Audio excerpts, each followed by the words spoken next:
Muy buenas a todos y bienvenidos a otro videoprograma de La Verdad Nos Hará Libres. Hoy vamos a hablar de la desobediencia civil como herramienta para combatir al sistema capitalista, ya que mucha gente nos habéis preguntado formas para combatir este sistema que nos han impuesto las élites genocidas. Una vez recalcado que la gente cada día se manifiesta más y está más disconforme con el sistema impuesto capitalista, tienen que surgir herramientas para la lucha social que cada día está más nombrada y socializada entre el pueblo activo y en busca de soluciones. En una sociedad jerarquizada por los valores hegemónicos del capitalismo que impone a la fuerza sus mandatos mediante justificaciones que van desde lo divino hasta las falsificaciones de la historia, los valores impuestos tienen como objetivo, por un lado, un control conductal que asegure que cualquier otra forma de pensamiento y acción sea un anatema, y el perpetuar el sostenimiento de sistemas económicos que consoliden materialmente el poder de una minoría. Las sociedades jerarquizadas, al funcionar de esta manera, cultivan como emoción básica el miedo a las consecuencias negativas de resistir en algún grado a la imposición de estos valores dominantes, que garantizan la explotación de amplios sectores de la población. El ser humano, al ser una criatura que se reconoce a sí misma en relación con los otros, en una sociedad jerarquizada, constantemente asume un rol de oprimido u opresor en distintas escalas, en la escala familiar, en la escala laboral, en la escala social, etc. En definitiva, es una relación en que los vínculos de solidaridad y confianza son sustituidos por protocolos de acción implícitos o explícitos, de demanda de obediencia, es decir, una estructuración de la sociedad basada en la violencia, cuyo lenguaje son las leyes impuestas por la minoría en el poder y sus muchos más amplios colaboradores reproductivos por la cultura,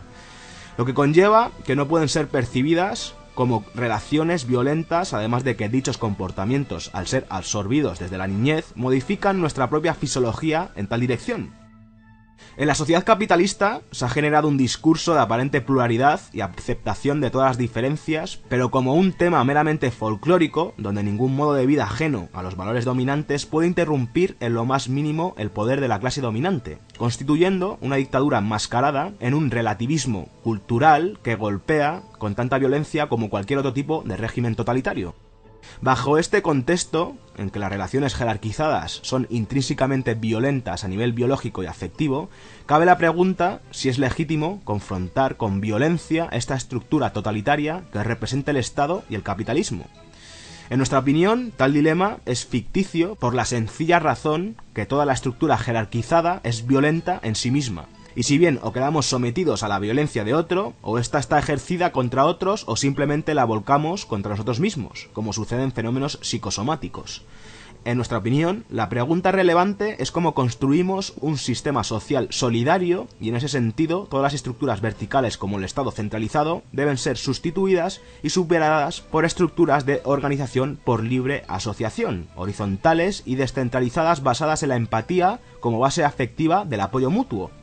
Lo que conlleva como requisito desmontar las bases económicas del poder, y es decir, impedir la acumulación de capital en grupos económicos y la propiedad privada de bienes comunes, en síntesis, que cada comunidad pueda hacerse cargo de los asuntos que son de su interés. En todo este escenario, las acciones de resistencia y desobediencia frente a las leyes y valores dominantes que no han emanado de más consenso que el que imponen las élites, la mentira y el exterminio, son totalmente lógicas, en la medida en que se convierten en las tácticas que posibilitan el derecho a rebelión de los pueblos oprimidos. Ante tales afirmaciones, rápidamente se podría esgrimir la contradicción de fundar un sistema solidario desde la misma violencia que impone el Estado. Sin embargo, nos parece que hay diferencias importantes. La violencia que impone el Estado es un fenómeno sistemático, que invade toda cotidianidad, a diferencia de la desobediencia y resistencia, que es un fenómeno transitorio, cuyo objetivo es la abolición de la imposición del control social. La violencia del Estado, mediante policías militarizadas, es presentado en el discurso oficial como necesaria y deseable, incluso ejerciéndose sobre los cuerpos de los niños y personas desarmadas o débilmente armadas. En cambio, la desobediencia y la resistencia constituyen acciones de sabotaje o interrupción de la cotidianidad que tienen por objetivo dañar una estructura socioeconómica plenamente identificable. Y finalmente, la violencia del Estado, a través de su policía militarizada, tiende a lesionar en forma grave, tanto física como emocionalmente, al disidente, con el fin de disuadirlo de persistir. En cambio, la desobediencia o resistencia a estos ataques tiene por objetivo la autodefensa, que permita que la disidencia asegure su supervivencia en el tiempo. En esta perspectiva, el tema de la desobediencia y la resistencia, en cuanto a sus métodos, queda enmarcado analizar qué tácticas son liberadoras y útiles en un momento particular y no al hecho mismo de debatir si debemos mantenernos dentro de las leyes que emanan de imposiciones ilegítimas. Por lo que también es importante entender que el movernos dentro de una sociedad jerarquizada, intrínsecamente violenta, ha llevado a construir en algunos sectores una retórica incendiaria que en nuestra opinión fetichiza la violencia, lo que puede ser tan nocivo como el más tímido de los reformismos, lo que es una victoria del propio sistema de dominación y que nos exige no olvidar que determinados medios tampoco son un fin en sí mismo, y que una sociedad libertaria, si bien requerirá de resistencia y desobediencia, para construirse necesitará en mucha mayor cantidad de horizontalidad, solidaridad y apoyo mutuo, lo que también tiene que quedar plasmado en las acciones y el discurso como objetivo central. La violencia y las diversas formas de control social a las que somos sometidos son brutales, al punto que son naturalizadas por completo, y por lo mismo no podemos permitir que nos conquiste en forma tan íntima mientras luchamos por defendernos y alcanzar nuestros objetivos. El adversario, la clase dominante, siempre tendrá diversos rostros y administradores con mayor grado de importancia y trascendencia unos que otros. Pero ellos no son el objetivo principal, sino los valores y la estructura jerarquizada, intrínsecamente violenta, que defienden el sistema capitalista. El momento en que vivimos es uno de los más propicios que se pueden imaginar para promover movimientos de desobediencia civil contra las políticas de austeridad capitalista, pues están reunidas todas las condiciones que pueden hacerla posible, como estas, por ejemplo, la ausencia de perspectivas de vida digna en el marco de las políticas económicas y sociales del Estado español y de la Unión Europea, la crisis de credibilidad de un sistema político que es incapaz de garantizar las condiciones mínimas de existencia a todos los ciudadanos, la indignación ciudadana ante tanta injusticia social y ante tanta corrupción política como la que estamos conociendo estos días, la existencia en ciertas partes de España de una amplia red de organizaciones sindicales, sociales y políticas educadas en la rebeldía contra el Estado, como por ejemplo en Euskal Herria. La gota que está desbordando el vaso de la indignación ciudadana es la información sobre los sucesivos episodios de corrupción en la que están implicados todos los poderes económicos y políticos del Estado español. La oligarquía financiera en primer lugar, con los directivos del Banco Santander y de Bankia, el señor Botín y el Rato, a la cabeza, los empresarios del ladrillo y otros especuladores como el presidente de SACIR y el expresidente de los empresarios españoles, el señor Díaz Ferrán, como por ejemplo también los partidos políticos, la cúpula del PP en el gobierno central y los gobiernos autonómicos del País Valencià, las Islas, Galicia, Madrid, la Generalitat Catalana y los directivos de Convergencia y Unió.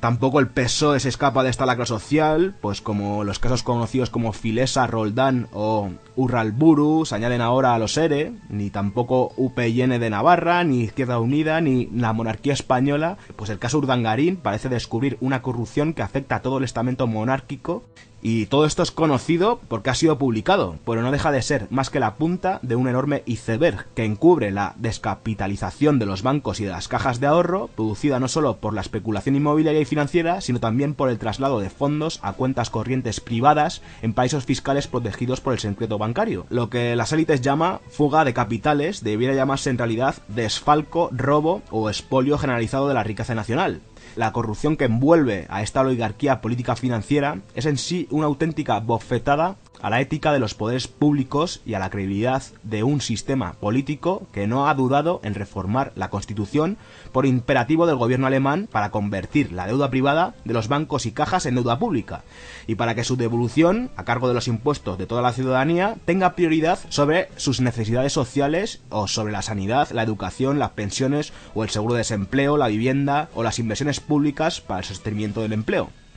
El enorme círculo de especulación financiera, así creado, se cierra con la imposición de altos tipos de interés sobre la deuda a través de la prima de riesgo, por lo que los bancos cobran intereses del 6% a un dinero que ellos obtienen del Banco Central Europeo al 1%. Las élites españolas han saqueado así a su propio país en beneficio propio, endeudándolo de por vida y entregando la riqueza colectiva a los acreedores alemanes. Lo más indignante de todo es que intentan convencernos de que lo hacen por el bien común y para crear empleo. Afortunadamente nadie les cree, porque 6 millones de parados, el 1,5 millones de familias en las que no entra ningún salario o las decenas de miles de personas amenazadas por el desahucio de sus viviendas habituales son realidades tan lacrantes que legitiman con creces la rebelión política y la desobediencia civil a ojos de casi todos, incluyendo en ese casi todos a buena parte del electorado del PPSOE. Una herramienta de lucha que ha demostrado su potencial de transformación en muchas ocasiones a lo largo de la historia ha sido la desobediencia civil. Creo que las movilizaciones de la ciudadanía que se están produciendo merecen que nos acercamos y conozcamos, si cabe aún más, a esta interesante estrategia de lucha social. Lo primero es preguntarnos, ¿cuál es el fundamento de la desobediencia civil?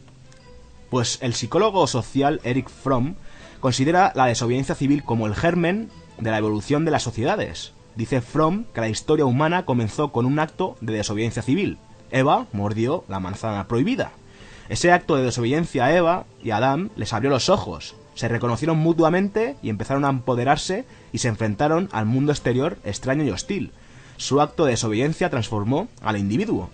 Una persona puede llegar a ser libre mediante actos de desobediencia, aprendiendo a decir no al poder. Pero no solo la capacidad de desobediencia es la condición de la libertad, sino que la libertad es también condición de la desobediencia. Si temo la libertad, no puedo atreverme a decir no, no puedo tener el coraje de ser desobediente. La libertad y la capacidad de desobediencia son inseparables. Fromm dice que el deseo de seguridad unido al miedo a la libertad es lo que nos hace obedecer.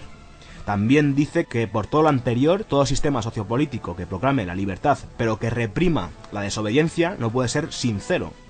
Podemos decir que el fundamento de la desobediencia civil está en entender que la obediencia está en la génesis del Estado opresor. Se entiende por desobediencia civil el derecho legítimo de todo grupo humano a negarse de forma pacífica al cumplimiento de aquellas leyes o disposiciones que violenten su conciencia. Alguien comete un acto de desobediencia civil, se actúa de manera ilegal, pública, conscientemente y sin violencia con el fin de frustrar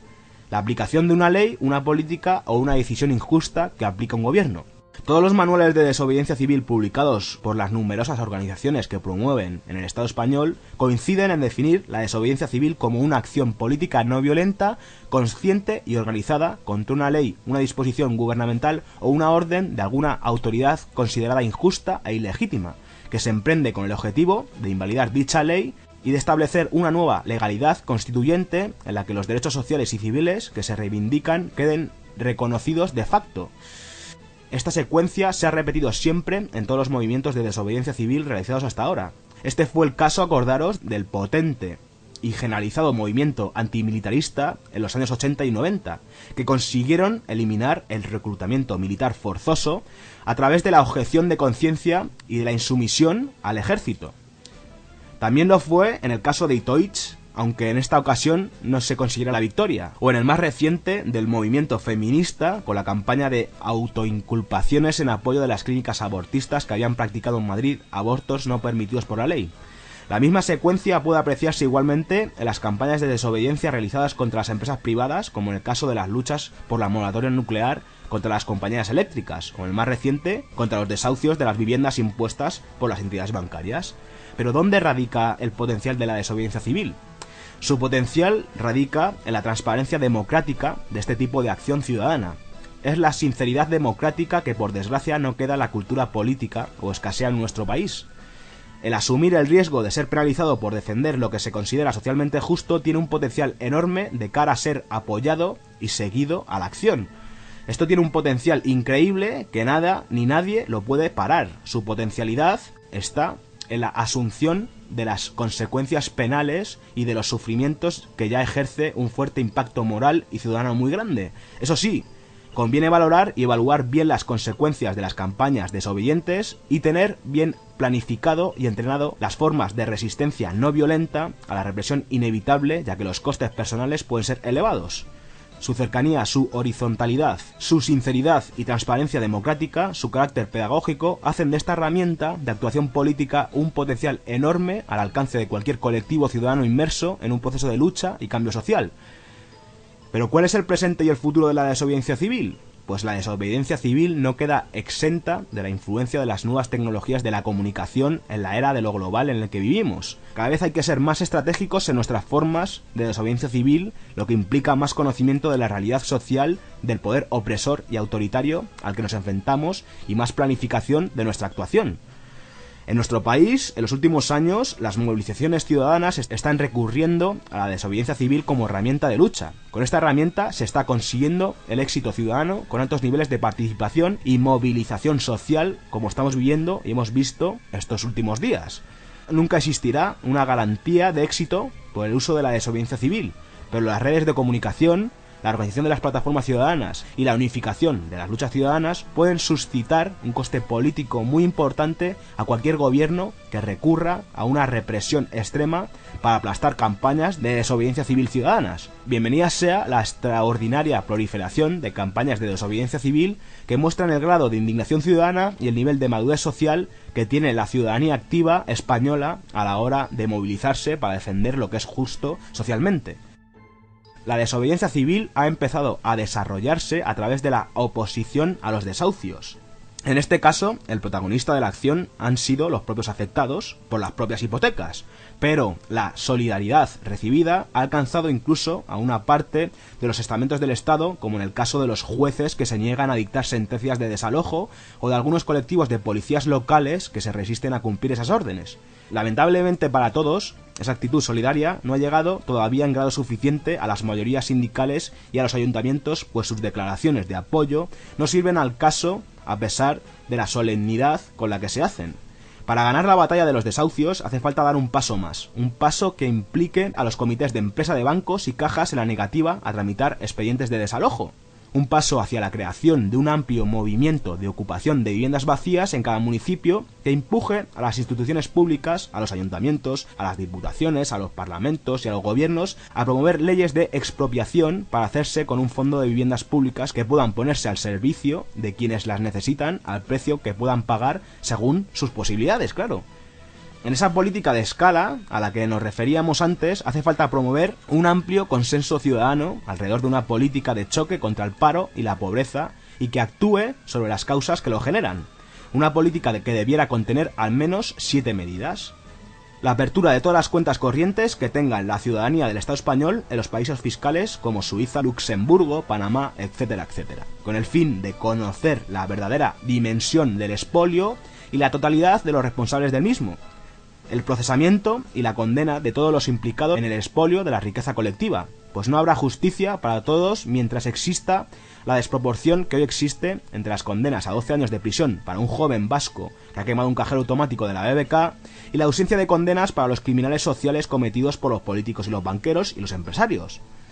La expropiación de todas las cuentas corrientes que existen en los paraísos fiscales para hacer frente al pago de la deuda externa que nos han endosado injustamente a todos los ciudadanos del Estado español.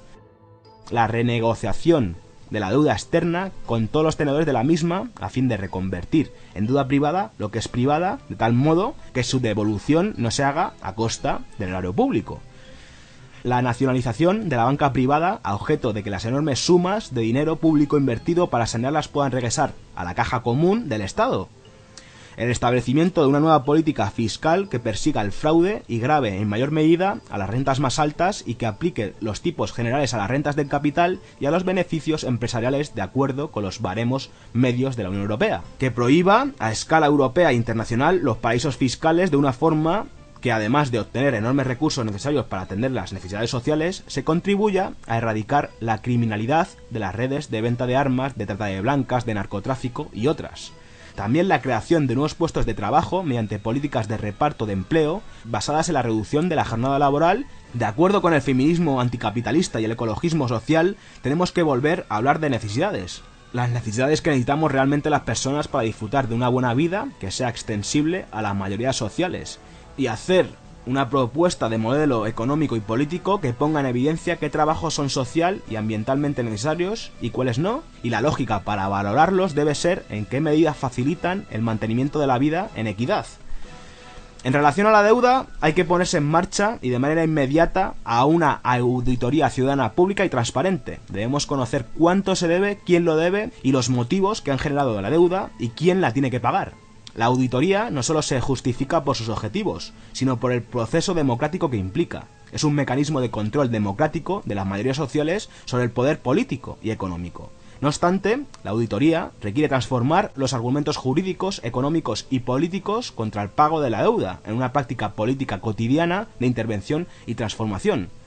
Aprovechamos para dejaros una página donde aglutina las distintas campañas de desobediencia civil que se están lanzando en este país de pandereta. Es www.desobediencia.es. En esta página se muestran campañas que abordan todo tipo de temas sociales que están siendo autoritariamente tratados, imponiéndonos leyes injustas por parte del actual gobierno en la sanidad, en la educación, en el transporte, en la defensa del gasto militar, en la economía deuda, movilización ciudadana, identificaciones, etc.